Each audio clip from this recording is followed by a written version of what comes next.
Hello friends.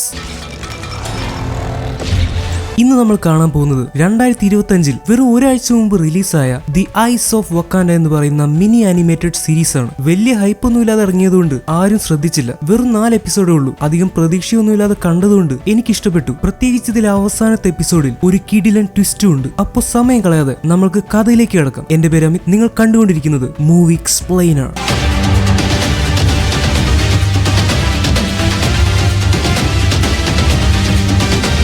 വക്കാൻഡയെ പറ്റി നമ്മൾക്ക് അറിയുന്ന കാര്യമെന്ന് വെച്ചാൽ അവിടുത്തെ ബ്ലാക്ക് പാന്തേഴ്സ് ആയിരുന്ന രാജാക്കന്മാരെ പറ്റിയാണ്. അവരുടെ സ്റ്റോറിയാണ് ഭൂരിഭാഗവും നമ്മൾ കണ്ടിട്ടുള്ളത്. പക്ഷെ അവരെ പോലെ തന്നെ ഫൈറ്റ് ചെയ്യുന്ന ഡോറ മിലാജെ എന്ന് പറയുന്ന പെൺപടയും വക്കാൻഡയിലുണ്ട്. അതിനേക്കാൾ മരണമാസമായിട്ടുള്ള വാർ ഡോഗ്സ് എന്ന് പറയുന്ന ഒരു കൂട്ടം കൂടി വക്കാൻഡയുടെ സേനയിലുണ്ട്. ഈ വാർ ഡോഗ്സ് എന്ന് പറഞ്ഞാൽ റോക്കി ബായെ പോലെയാണ്. റോക്കി ബായുടെ കയ്യിൽ എത്ര സ്വർണ്ണ ബിസ്ക്കറ്റ് ഉണ്ടെങ്കിലും പോയ ഒരു സ്വർണ്ണ ബിസ്ക്കറ്റ് വീണ്ടെടുക്കാൻ വേണ്ടി റോക്കി ബായ് ഏതറ്റം വരെയും പോകും. അതുപോലെ തന്നെയാണ് ഇവിടുത്തെ കാര്യം. വക്കാൻഡയിൽ എത്ര വൈബ്രേനിയം ഉണ്ടെങ്കിലും കുറച്ച് വൈബ്രേനിയം വക്കാൻഡയുടെ പുറത്ത് നഷ്ടപ്പെട്ടാൽ അത് വീണ്ടെടുക്കാൻ വേണ്ടി വക്കാൻഡ വാർ ഡോഗ്സിനെ ഏർപ്പെടുത്തും. അവരെന്ത് വില കൊടുത്തും എത്ര കാലം എടുത്താലും ആ വൈബ്രേനിയം തിരിച്ചു കൊണ്ടുവന്നിരിക്കും. അതാണ് വാർ ഡോഗ്സ്. ഇങ്ങനെ ചരിത്രത്തിൽ പല പല സമയങ്ങളിലായിട്ട് വാർ ഡോഗ്സ് നടത്തിയിട്ടുള്ള മിഷനുകളെ പറ്റിയാണ് നമ്മൾ ഇവിടെ കാണാനായിട്ട് പോകുന്നത്. പക്ഷെ ശരിക്കും പറഞ്ഞാൽ ചില വാർ ഡോഗ്സിനെ നമ്മൾ ഓൾറെഡി MCUയിൽ കണ്ടിട്ടുണ്ട്. ഒരു വാർ ഡോഗ് ആണ് നമ്മുടെ കിങ് ടിച്ചാലയുടെ കാമുകിയായിട്ടുള്ള നാക്കിയ. മറ്റൊരു വാർ ഡോഗ് ആയിരുന്നു കിൽമോങ്കറിന്റെ അച്ഛൻ. അദ്ദേഹത്തിന് എന്താണ് പറ്റിയതെന്ന് നമ്മൾക്ക് എല്ലാവർക്കും അറിയാം. വക്കാൻഡയുടെ പുറത്തേക്ക് കിൽമോങ്കറിന്റെ അച്ഛൻ വൈബ്രേനിയം കടത്തിയിരുന്നു. പക്ഷെ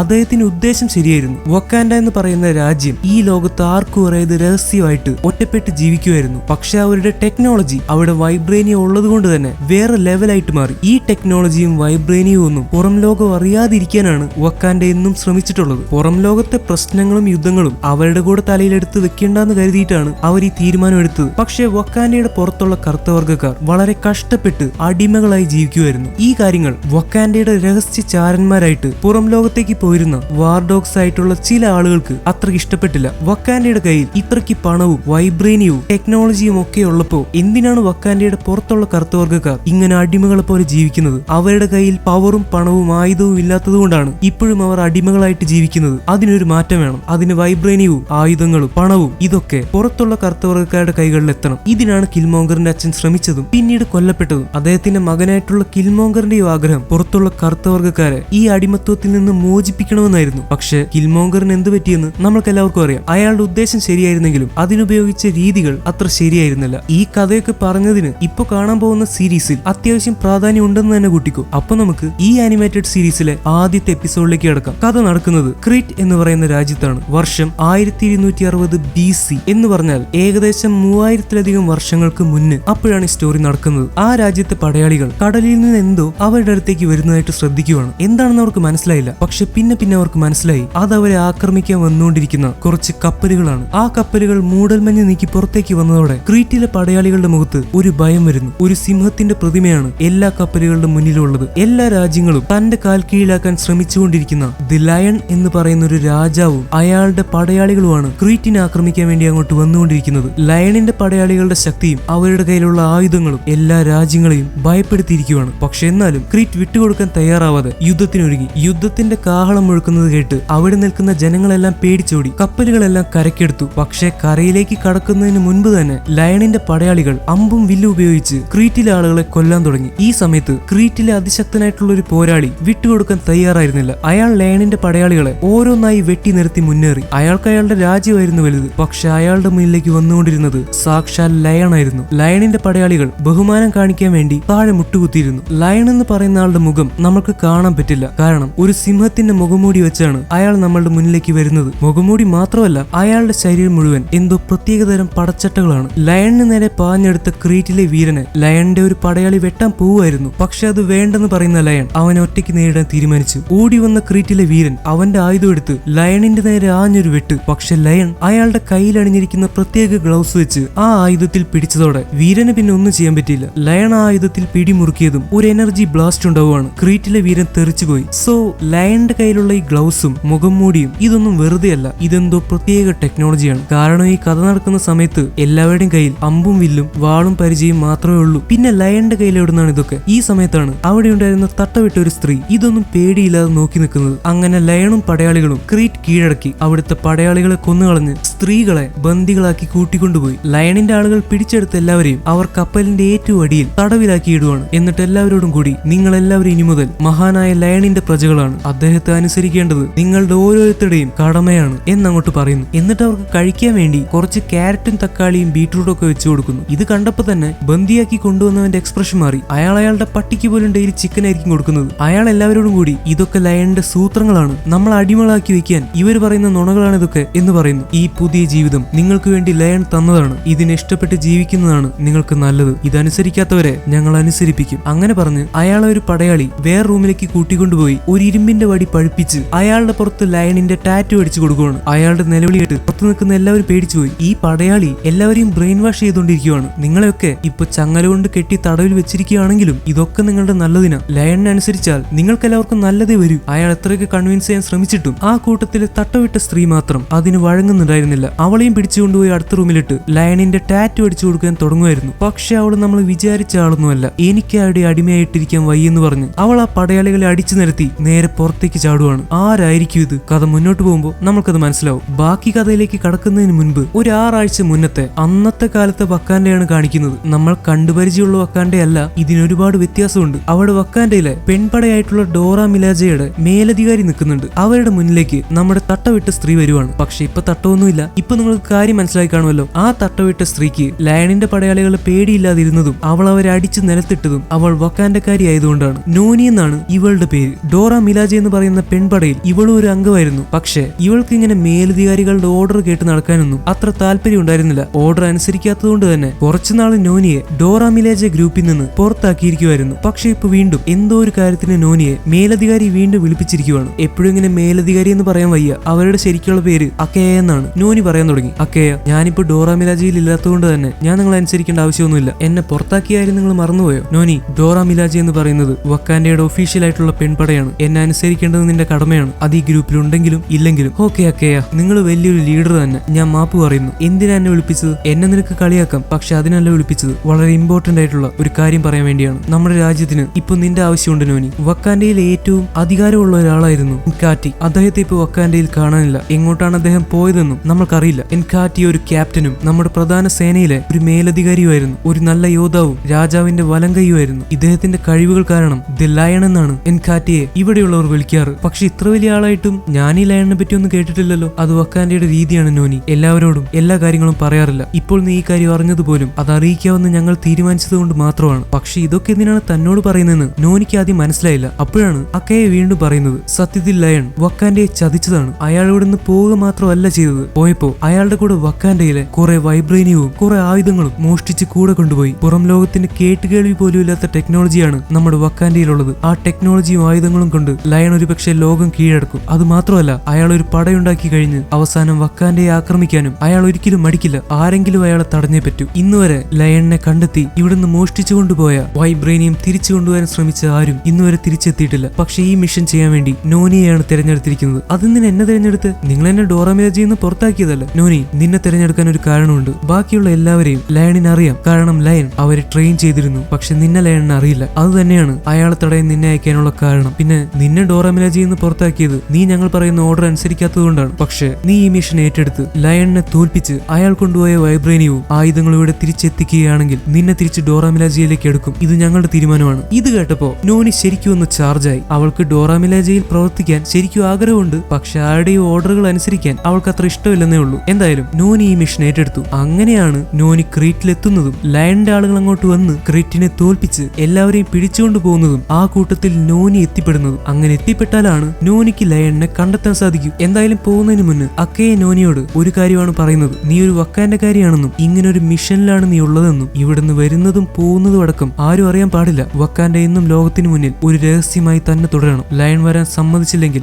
അയാളെ കൊന്നാലും പ്രശ്നമില്ല. പക്ഷെ വക്കാൻഡയുടെ വൈബ്രേനിയം ഇവിടെ തിരിച്ചെത്തിയിരിക്കണം. ഇപ്പൊ സീൻ ചേഞ്ച് ആയി. നോനിയെ പിടിച്ചു കെട്ടിക്കൊണ്ടുപോയി കപ്പലിലേക്ക് എത്തുവാണ്. പറഞ്ഞ പോലെ നോനി എല്ലാവരെയും അടിച്ച് നിലത്തിട്ടു. അങ്ങനെ അവസാനത്തെ പടയാളിയെ അടിച്ചിടാൻ രക്ഷപ്പെടാൻ പോകുന്നതിന് മുന്നേ അയാൾ എല്ലാവരോടും കാര്യം പറയുന്നുണ്ട്. നിങ്ങൾ ഈ പെണ്ണുമ്പള കാണിക്കുന്നൊന്നും കണ്ട് ലയണിനെതിരെ പോരാടാൻ നിൽക്കണ്ട. ലയൺ നിങ്ങളെ സ്നേഹിക്കുക മാത്രമേ ചെയ്യൂ. നിങ്ങൾക്കിടാൻ ഒരുപാട് വസ്ത്രങ്ങളും നിങ്ങളുടെ വയർ നിറയ്ക്കാൻ ആവശ്യത്തിന് ഭക്ഷണവും നിങ്ങൾക്ക് കിട്ടുമ്പോൾ ലയണിനെ നിങ്ങൾ തിരിച്ചു സ്നേഹിക്കും. ഇത് പറഞ്ഞു തീരുന്നതിന് മുന്നേ നോനി അയാളുടെ ചെപ്പയടിച്ച് തിരിച്ചു. എന്നിട്ട് കുറച്ച് വാളെടുത്ത് അവിടെ തടവിൽ വെച്ചിരിക്കുന്ന ആളുകൾക്ക് കൊടുത്ത് ഒരു പറ്റിയ അവസരം വരുമ്പോ നിങ്ങൾ ആഞ്ഞടിച്ച് ഇവിടുന്ന് രക്ഷപ്പെടണമെന്ന് പറയുന്നു. ആരും ആരുടെ അടിമകളല്ലെന്ന് പറഞ്ഞിട്ടാണ് നോനി അവിടുന്ന് പോകുന്നത്. അപ്പൊ നിങ്ങൾക്ക് തോന്നും നോനിക്ക് വേണമെങ്കിൽ ഇവരവിടെ നിന്ന് രക്ഷിക്കാമായിരുന്നു. പക്ഷെ അതാണ് വാർ ഡോഗ്സ് ആവുന്ന അല്ലെങ്കിൽ ഇങ്ങനെ മിഷനുകൾക്ക് വേണ്ടി പുറത്തു പോകുന്ന വക്കാൻഡക്കാരുടെ പ്രത്യേകത. അവരുടെ ശ്രദ്ധ ഒരേ ഒരു കാര്യത്തിലാണ്. വക്കാൻഡയിൽ നിന്ന് നഷ്ടപ്പെട്ടു പോയ വൈബ്രേനിയം എന്ത് വില കൊടുത്തും എത്ര കാലം എടുത്തും തിരിച്ച് വക്കാൻഡയിൽ തന്നെ എത്തിക്കണം. അതിന്റെ ഇടയ്ക്ക് ആര് മരിക്കുന്നു ആര് ജീവിക്കുന്നു ഇതൊന്നും സത്യത്തിൽ അവർ ശ്രദ്ധിക്കാൻ പാടില്ല. ഒരേ ഒരു മിഷനേ ഉള്ളൂ, വൈബ്രേനിയം. അങ്ങനെ നോനി ലയൺ താമസിക്കുന്ന കപ്പൽ കണ്ടുപിടിക്കുകയാണ്. അതിന്റെ ഏറ്റവും മുകളിലേക്ക് എത്തിയാൽ ലയണിനെയും കൊന്ന് അയാൾ മോഷ്ടിച്ചുകൊണ്ടുവന്ന വൈബ്രേനിയം എടുത്ത് പെട്ടെന്ന് വക്കാൻഡയിലേക്ക് തിരിച്ചു പോവാം. പക്ഷെ നോനി നോക്കിയപ്പോ അവിടെ മൊത്തം ലയണിന്റെ ആളുകളാണ്. അവരുടെ കണ്ണു വെട്ടിച്ചിട്ട് വേണം അവൾക്ക് ലയണിന്റെ അടുത്തേക്ക് എത്താൻ. നോനി കുറെ ഗാർഡ്സിന്റെ കണ്ണു വെട്ടിച്ച് ഒരു കപ്പലിന്റെ ഉള്ളിലേക്ക് കടന്നു. അവിടെയാണെങ്കിൽ ഏതോ ഒരു രാജ്യത്തെ റാണിയെ പിടിച്ചുകൊണ്ടുവന്ന് ഇനി മുതൽ ലയണിനനുസരിച്ച് ഇവിടുത്തെ പാത്രം കഴുകി ഇവിടുത്തെ പിള്ളേരെ പഠിപ്പിച്ച് ഇവിടെ എങ്ങനെ അടങ്ങി ഒതുങ്ങി ജീവിക്കുകയാണെങ്കിൽ വലിയ കുഴപ്പമില്ലാതെ പോവാന്നൊക്കെ ഗാർഡ്സ് ആ റാണിക്ക് പറഞ്ഞു കൊടുക്കുകയാണ്. ചുരുക്കി പറഞ്ഞ ലയൺ നിങ്ങൾക്ക് നല്ല ഭക്ഷണവും വസ്ത്രവും ഒക്കെ തരും. പക്ഷെ ജീവിതകാലം മുഴുവൻ ഒരു അടിമയെ പോലെ ഇവിടെ അങ്ങോട്ട് ജീവിച്ചോളണം. അത്രേ ഉള്ളൂ, വെരി സിമ്പിൾ. ഇത് കേട്ട് പാവം റാണി കരയാൻ തുടങ്ങി. തനിക്ക് എങ്ങനെയെങ്കിലും ഒന്ന് വീട്ടിൽ പോയാൽ മതിയെന്നാണ് റാണി പറയുന്നത്. പക്ഷെ പടയാളി വിട്ടുകൊടുക്കുന്നില്ല. ലയൺ ഇത്രയൊക്കെ കാര്യങ്ങൾ ചെയ്തു തരുന്നില്ലേ? പകരമായിട്ട് നിങ്ങളുടെ ഒരു പുഞ്ചിരി മാത്രമാണ് ലയൺ ചോദിക്കുന്നത്. പുഞ്ചിരിച്ചില്ലെങ്കിൽ പുഞ്ചിരിപ്പിക്കും. റാണി കയ്യിൽ കിട്ടിയ വാളെടുത്ത് ആ പടയാളിയുടെ നേരെ നീട്ടുവാണ്. പടയാളിക്ക് ദേഷ്യം വന്നു. ഇനി മേല ഇങ്ങനെ ആവർത്തിക്കാൻ റാണിയുടെ കൈ പൊങ്ങാൻ പാടില്ല എന്ന് പറഞ്ഞ് പടയാളി റാണിയെ ഇട്ട് അടിക്കാൻ തുടങ്ങി. അങ്ങനെ റാണിയെ കഴുത്തിന് പിടിച്ചു പൊക്കി പടയാളി അവസാനമായിട്ട് ചോദിക്കുന്നു, ലയണിനനുസരിച്ച് ഇവിടെ അടിമയായിട്ട് സുഖമായിട്ട് ജീവിക്കുന്നോ അതോ മരിക്കുന്നോ? ഇത് കണ്ട്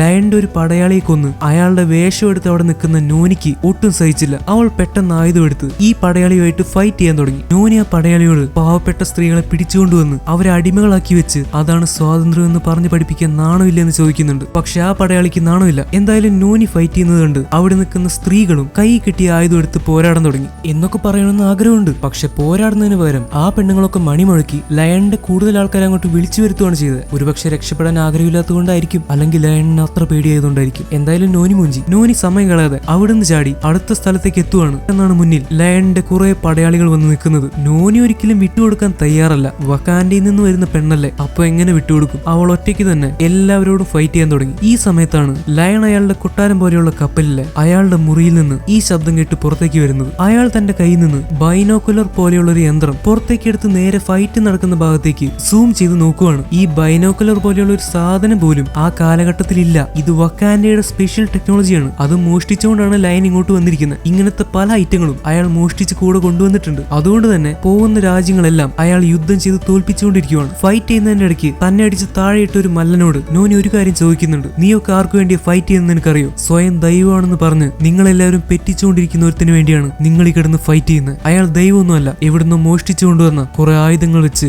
എല്ലാവരെയും തോൽപ്പിക്കുന്ന ഒരു ബീര് മാത്രമാണ് അയാൾ. അങ്ങനെ പറഞ്ഞ് നോനി വീണ്ടും ഫൈറ്റ് ചെയ്തു. ഓരോരുത്തരെ തോൽപ്പിച്ച് കഴിയുമ്പോഴാണ് അടുത്തവന്മാര് കയറി വരുന്നത്. നാണമില്ലാത്ത പോരാളി വീണ്ടും ഫൈറ്റ് ചെയ്യാൻ വേണ്ടി വരുവാണ്. അയാൾ ഫൈറ്റ് ചെയ്യുന്നതിന് മുൻപ് നോനിയോട് പറയുന്നുണ്ട്, ഇപ്പൊ നീ ആയുധം താഴെ വെച്ച് കീഴടങ്ങിയ നിനക്കിവിടെ സുഖമായിട്ട് അടിമയായി ജീവിക്കാം. പക്ഷെ ഇത് കേട്ട് തനിക്ക് ആരുടെ ഓർഡർ സ്വീകരിച്ച് അതനുസരിച്ച് ജീവിക്കാൻ താല്പര്യമില്ലെന്ന് നോനിയും പറയുന്നു. അങ്ങനെ കുറച്ചു നേരത്തെ അടിപൊളി ഫൈറ്റിന് ശേഷം നോനി ഒരു മല്ലനെയും നാണമില്ലാത്ത പോരാളിയെയും കൊന്നുകളയുവാണ്. പക്ഷെ അപ്പോഴേക്കും ദേ വരുന്ന അടുത്ത സെറ്റ് പോരാളികൾ. നോനിക്ക് മുറിവേറ്റു. എന്തായാലും ഇവരെ എല്ലാവരെയും തോൽപ്പിച്ചിട്ട് ലയണിനെ കൊന്നോളാമെന്ന് നോനി ആർക്കും വാക്ക് കൊടുത്തിട്ടില്ല. അതുകൊണ്ട് തൽക്കാലം അവിടെ നിന്ന് രക്ഷപ്പെടാൻ വേണ്ടി നോനി വെള്ളത്തിലേക്ക് എടുത്ത് ചാടുവാണ്. നോനിയുടെ കഴുത്തിൽ നിന്ന് എന്തോ ഒന്നൂരി താഴേക്ക് പോകുന്നുണ്ട്. നോനി അത് പിടിച്ചെടുക്കാൻ ശ്രമിച്ചെങ്കിലും അവൾക്കത് പറ്റിയില്ല. അപ്പോഴാണ് കടലിന്റെ അടിയിൽ ലയൺ കൊന്നു കെട്ടിത്താഴ്ത്തിയിരിക്കുന്ന ആളുകളുടെ അസ്ഥികൂടങ്ങൾ കാണുന്നത്. നോനി പെട്ടെന്നൊന്ന് ഞെട്ടി. പക്ഷെ ഈ ഡയറക്ഷനിൽ നീന്തിപ്പോയ ലയൺ നിൽക്കുന്ന കപ്പലിന്റെ അടുത്തെത്താമെന്ന് അവൾക്ക് മനസ്സിലായി. പോരാളികൾ അവിടെയൊക്കെ തെരയുമ്പോൾ നോനി അടിയിൽ കൂടെ നീന്തി ലയൺ നിൽക്കുന്ന കപ്പലിന്റെ അടുത്തെത്തുവാണ്. പെട്ടെന്നൊരു നിമിഷം തന്റെ മുഖം വെള്ളത്തിൽ കണ്ടപ്പോ നോനി ഒന്ന് ഡിസ്ട്രാക്റ്റഡ് ആയി. പക്ഷെ അക്കയെ പ്രത്യേകം പറഞ്ഞിട്ടുണ്ട്, ഒരു കാരണവശാലും ശ്രദ്ധ ഒന്നിലേക്ക് മാറിപ്പോരുതെന്ന്. അവൾ വീണ്ടും മിഷനിലേക്ക് തിരിച്ചു പോവാണ്. താൻ ഇവിടെ കിടന്ന് തന്നെ ചാവുമെന്ന് അവൾക്ക് ഏറെക്കുറെ മനസ്സിലായി. പക്ഷെ മുന്നിൽ ലയണിന്റെ ഭീമാകാരമായ കപ്പലാണ് നിൽക്കുന്നത്. അവിടേക്ക് കയറി ചെന്ന ലയണുമായി നേരിട്ട് മുട്ടാം. നോനി ഒളിച്ചും പാത്തും അങ്ങോട്ട് കടക്കുമ്പോൾ ലയണിന്റെ പടയാളികൾ ആയിരക്കണക്കിന് വിലങ്ങുകൾ നിർമ്മിച്ചുകൊണ്ടിരിക്കുകയാണ്. എല്ലാവരെയും വിലങ്ങിടിപ്പിച്ച് അടിമകളാക്കി വെക്കാനാണ് ലയണിന്റെ പ്ലാൻ. ഈ സമയത്താണ് വീണ്ടും ലയണിനെ കാണിക്കുന്നത്. ഒരുപക്ഷെ താനും കളത്തിലേക്ക് ഇറങ്ങി പോരാടേണ്ടി വരുമെന്ന് ലയണിന് മനസ്സിലായി. അയാൾ ചെന്ന് തന്റെ വൈബ്രേനിയം കൊണ്ടുള്ള ലയൺ മാസ്കും കയ്യൂറുകളും മറ്റായുധങ്ങളും അൺലോക്ക് ചെയ്തെടുക്കുവാണ്. വേറെ ആർക്കും എടുക്കാൻ പറ്റാത്ത പോലെ സീക്രട്ട് ആയിട്ടാണ് അത് വെച്ചിരിക്കുന്നത്. ഒരു സ്പെഷ്യൽ ആയിട്ട് ആയിട്ടുള്ള വൈബ്രേനിയം വെപ്പണും ലയന്റെ കയ്യിലുണ്ട്. വിലങ്ങുണ്ടാക്കിക്കൊണ്ടിരിക്കുന്ന തീയിലേക്ക് നോനി കുറെ വെള്ളം എടുത്തൊഴിച്ചപ്പോ അവിടെയൊക്കെ ആവി പടർന്നു. ആവി കാരണം ആർക്കും കണ്ണു കാണാൻ പറ്റാതെ ഇതിന്റെ ഇടയ്ക്ക് എല്ലാവരെയും കൊന്ന് നോനി വീണ്ടും മുന്നേറി. അങ്ങനെ അവൾ ലയണിന്റെ ആ വലിയ കപ്പലിന്റെ മുന്നിലെത്തി. ഈ സിംഹത്തിന്റെ വലിയ സ്റ്റാച്യു ഒക്കെ കണ്ടപ്പോ ഇതെന്നാ പട്ടിഷോ എന്നാണ് നോനി ചിന്തിക്കുന്നത്. നോനി താഴെ വന്ന് നിൽക്കുന്നത് ലയൺ മുകളിൽ നിന്ന് കണ്ടു. എന്തായാലും ഇത്രയൊക്കെ എത്തി തന്നെ കണ്ടുപിടിച്ച ആളാണല്ലോ മുന്നിൽ നിൽക്കുന്നത്. അതുകൊണ്ട് ലയൺ നോനിയെ മുകളിലേക്ക് വിളിപ്പിക്കുവാണ്. എന്തെങ്കിലും കാര്യം ഡിസ്കസ് ചെയ്യാൻ വേണ്ടിയിട്ടായിരിക്കും. നോനി ലയണിന്റെ മുറിയിലേക്ക് കയറി ചെന്നു. തന്റെ സിംഹാസനത്തിലിരുന്ന് ലയൺ പറയാൻ തുടങ്ങി. നീ വക്കാൻഡയിൽ നിന്നാണെന്ന് എനിക്ക് മനസ്സിലായി. അല്ലാതെ നീ ഇത്രയും ദൂരം ജീവനോടെ വരാൻ വഴിയില്ല. എന്നെ തേടി വരുന്ന ആദ്യത്തെ ആൾ നീയല്ല. അക്കെ ഇതിനു മുന്ന് ഞാൻ തന്നെ ട്രെയിൻ ചെയ്ത ഒരുപാട് പടയാളികളെ വക്കാൻഡയിൽ നിന്ന് ഇങ്ങോട്ട് അയച്ചിട്ടുണ്ട്. പക്ഷേ നിന്നെ ഞാൻ ട്രെയിൻ ചെയ്തിട്ടില്ലെങ്കിലും മറ്റു വക്കാണ്ടൻ പടയാളികൾ ആരും എത്തിച്ചേരാത്ത ഈ സ്ഥലത്ത് നീ എത്തിച്ചേർന്നു. സോ നീ കുറച്ച് സ്പെഷ്യലാണ്. ഇൻകാറ്റി, വക്കാൻഡയിലെ ഉയർന്ന സേനാ മേധാവി, എല്ലാവരെയും ട്രെയിൻ ചെയ്തിരുന്ന ലയൺ എന്ന് വിളിപ്പേരുള്ള വക്കാൻഡയിലെ വീരൻ. എന്റെ പേര് അതല്ല. എൻകാറ്റി എന്നൊരു പേര് എനിക്കിനി ആവശ്യമില്ല. ഞാനാണ് ലയൺ. എനിക്ക് ആ പേര് മതി. താൻ തന്നെ എന്ത് വേണമെങ്കിലും വിളിച്ചോ. പക്ഷെ താൻ മോഷ്ടിച്ചുകൊണ്ട് വന്ന എല്ലാ വക്കാൻഡൻ ഐറ്റങ്ങളും എടുത്ത് ഇപ്പൊ തന്നെ മര്യാദയ്ക്ക് എന്റെ കൂടെ വന്നേക്ക്. നോ നോ, ഞാൻ ഇനി വക്കാൻഡയിലേക്കില്ല. എന്റെ ആവശ്യം ഇവിടെയാണ്. വക്കാൻഡ അത്ര ഫ്രീ ആയിട്ടുള്ള ഒരു സ്ഥലമൊന്നുമല്ല. ഒരുപാട് നിയമങ്ങളും അതൊന്നും എനിക്ക് ഇഷ്ടമല്ല. പക്ഷെ വക്കാൻഡയ്ക്ക് പുറത്ത് ഒരു സ്വതന്ത്രമായിട്ടുള്ള ലോകമാണ്. എനിക്കിപ്പോഴും ഓർമ്മയുണ്ട് ഞാൻ ആദ്യമായിട്ട് വക്കാൻഡയുടെ പുറത്ത് കടന്നപ്പോ പുറത്തുള്ള കാറ്റ് എത്ര മനോഹരമായിരുന്നെന്ന്. പക്ഷെ എന്തിനാണ് നിങ്ങൾ വക്കാൻഡയുടെ പുറത്ത് വന്നത്? എന്തിനു നിങ്ങൾ വക്കാൻഡയെ ചതിച്ചു? ഞാൻ ചതിച്ചതല്ല. എന്നെ പുറത്തേക്ക് വിട്ടത് വക്കാൻഡ തന്നെയാണ്. അക്കയെ നിന്നോട് ആ കാര്യം പറഞ്ഞില്ലല്ലേ? ഇത് കേട്ട് നോനിക്ക് വിശ്വസിക്കാൻ പറ്റിയില്ല. ഞാൻ പറയാം, വക്കാൻഡ എന്നും ഒരുപാട് രഹസ്യങ്ങൾ സൂക്ഷിക്കുന്ന ഒരു രാജ്യമാണ്. ആ രഹസ്യങ്ങൾ ആരോടൊക്കെ എന്തൊക്കെ എപ്പോഴൊക്കെ പറയണമെന്ന് അവരാണ് തീരുമാനിക്കുന്നത്. ഞാൻ നിനക്ക് ഒരു ഓഫർ തരാൻ തയ്യാറാണ്. നീ മറ്റുള്ളവരെ പോലെയല്ല. എന്തോ ഒരു വ്യത്യാസം നിനക്കുണ്ട്. നീ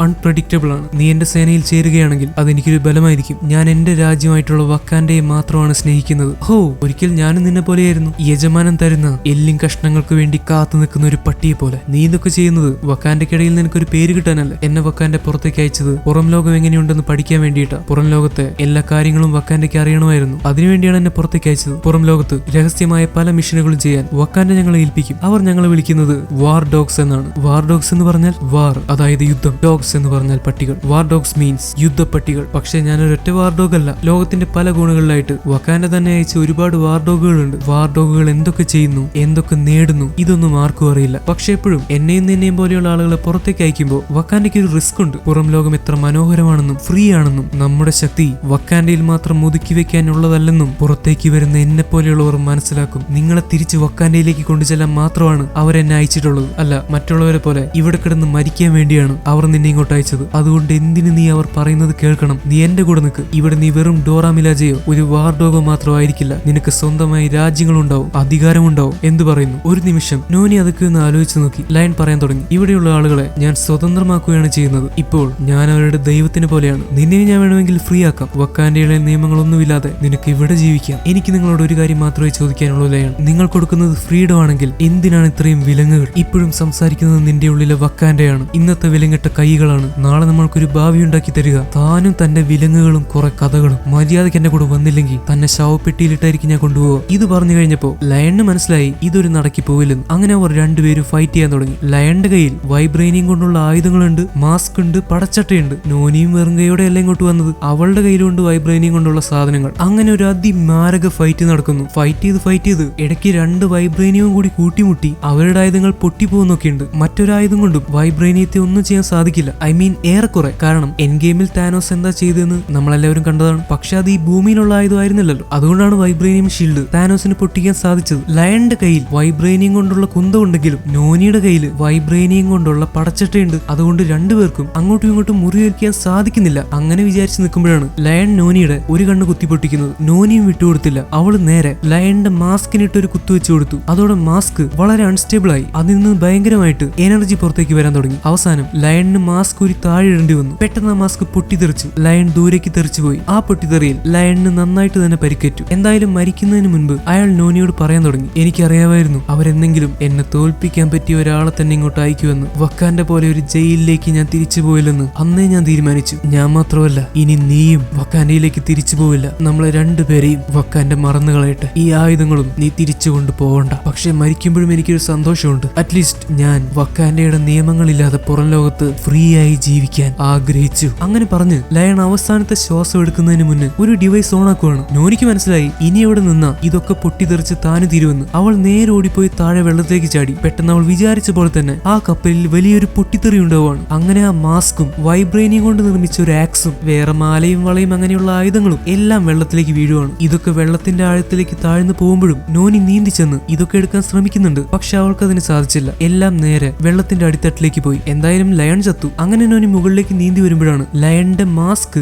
വെള്ളത്തിന്റെ അടിയിലേക്ക് വരുന്നത്. അങ്ങനെ മാസ്ക് മാത്രം നോനിക്ക് കിട്ടി. ബാക്കിയൊക്കെ നേരത്തെ വെള്ളത്തിലേക്ക് വീണതുകൊണ്ട് ഏറ്റവും താഴേക്ക് പോയി. നോനിയുടെ ഒരു കണ്ണും പോയി. അങ്ങനെ ലയണിന്റെ തകർന്ന സാമ്രാജ്യത്തിൽ നോനി ഇങ്ങനെ ആശ്വസിച്ച് കിടക്കുകയാണ്. സീൻ ചേഞ്ച് ആവുന്നു. വക്കാൻഡയാണ് കാണിക്കുന്നത്. അവിടെ ഡോറ മിലാജിയുടെ ക്യാപ്റ്റൻ അക്കയെ നോനിയോട് പറയുവാണ്, നോനി നീ വിഷമിക്കണ്ട. നീ ഒരു പക്ഷേ ഇവിടുന്ന് നഷ്ടപ്പെട്ട വക്കാൻഡൻ ആയുധങ്ങൾ തിരിച്ചു കൊണ്ടുവന്നില്ലായിരിക്കും. പക്ഷേ നിന്റെ മിഷൻ എന്ന് പറയുന്നത് വക്കാൻഡയ്ക്ക് നേരെ വരാവുന്ന ആക്രമണങ്ങളെ തടയുക എന്നുള്ളതായിരുന്നു. അങ്ങനെ വക്കാൻഡയ്ക്ക് ഭീഷണിയാവുന്ന ലയണിനെ നീ ഇല്ലാതെയാക്കി. അതിന് തെളിവായിട്ട് അയാളുടെ മാസ്ക് നീ കൊണ്ടുവന്നു. നീ ചെയ്തതൊരു ചെറിയ കാര്യമല്ല. അതുകൊണ്ട് തന്നെ നിന്നെ തിരിച്ച് ഡോറ മിലാജയിലേക്ക് എടുത്തിരിക്കുവാണ്. പക്ഷെ നോനിക്ക് ഡോറ മിലാജയാവാൻ ഇപ്പൊ വലിയ താല്പര്യമില്ല. അക്കയ നിങ്ങൾ അതിനെപ്പറ്റി പറഞ്ഞത് ശരിയാണ്. ഞാൻ ഒരിക്കലും ഓർഡറുകൾ അനുസരിച്ച് വളർന്ന ഒരാളല്ല. അങ്ങനെ ഒരാൾക്ക് ഡോറ മിലാജയിൽ നിൽക്കാനും പറ്റില്ല. ഞാനെന്നും എന്റെ മനസ്സ് പറയുന്ന വഴിയിലാണ് നടന്നിട്ടുള്ളത്. എനിക്ക് വക്കാൻഡയെ സെർവ് ചെയ്യണമെന്ന് ആഗ്രഹമുണ്ട്. പക്ഷെ ഒരു ഡോറ മിലാജ ആയിരിക്കാൻ എനിക്ക് പറ്റില്ല. ആദ്യം ഒന്ന് ആശ്ചര്യപ്പെട്ടെങ്കിലും അക്കയെ നോനിയെ കൊണ്ട് വേറൊരു ഭാഗത്തേക്ക് പോവുകയാണ്. അവർ പറയാൻ തുടങ്ങി, തലമുറകളായിട്ട് വളരെ രഹസ്യമായി പ്രവർത്തിച്ചു വരുന്ന ഒരു കൂട്ടം വക്കാൻഡൻ യോദ്ധാക്കളാണ് വാർ ഡോഗ്സ്. വക്കാൻഡ ഒരാളോട് വാർ ഡോഗ് ആവാൻ പറയുന്നതിനേക്കാൾ അയാൾ സ്വയം അത് തീരുമാനിക്കുന്നതാണ് ഞങ്ങൾക്കിഷ്ടം. അപ്പൊ എന്റെ മിഷൻ എന്ന് പറയുന്നത് ഒരു ടെസ്റ്റ് ആയിരുന്നു. അങ്ങനെയല്ല നോനി, ലയണിനെ നീ തോൽപ്പിച്ചു. പക്ഷെ